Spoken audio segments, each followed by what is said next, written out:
I'm meeting Mohammad Dalloua in Erfurt. Here he's finally safe, but he's worried about his future. For one thing, the 26-year-old is waiting for the answer to his request for asylum. He is worried about things that others take for granted. Finding an apartment, for example, and a job in his profession as lab technician.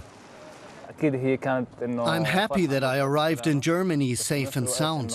I'm happy, but I also know that many obstacles lie ahead. I first have to get past them, then I'll be able to relax. Mohammad Dalloua shows me how he traveled to Germany via Turkey. At the start, he was detained by the Turkish Coast Guard. Then he reached the Greek island of Lesbos. Then it only took him 5 days to reach the German border. But his flight began much earlier than that journey. 3 years ago, Mohammed left his home in Syria. In Jordan, he had to wait for several months to begin his journey to Europe.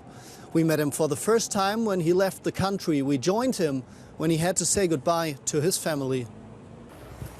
Preparations for the journey to Germany. Mohammad Dalloua lived in the city of Erfurt in Jordan for 3 years, together with his mother and siblings. His father was sick and had to stay in Syria. It's hard to say goodbye, but he doesn't see a future in Jordan.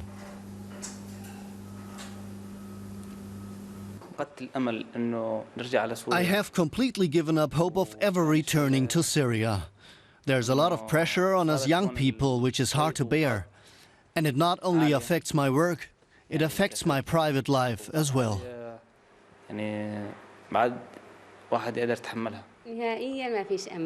I have absolutely no hope for a political solution at home.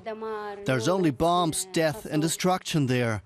Our house was destroyed and I have not seen my husband for more than 3 years. The next morning, in Erfurt, we look at the footage from Jordan together.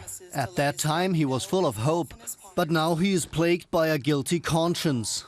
Just a few weeks ago, his father was killed during airstrikes in Syria. Mohammed feels that he has abandoned his family. When that report was made, my father was still alive. That's what I find most moving right now. There is definitely no going back anymore, it's final. When someone you love dies, then there is no place to return to. Mohammed wants to establish a new home in Germany. He is taking German lessons every day at a language school in Erfurt. His dream is to stand on his own feet again as quickly as possible and to bring his family over. But he knows that it will be a long journey before he will be able to achieve those goals.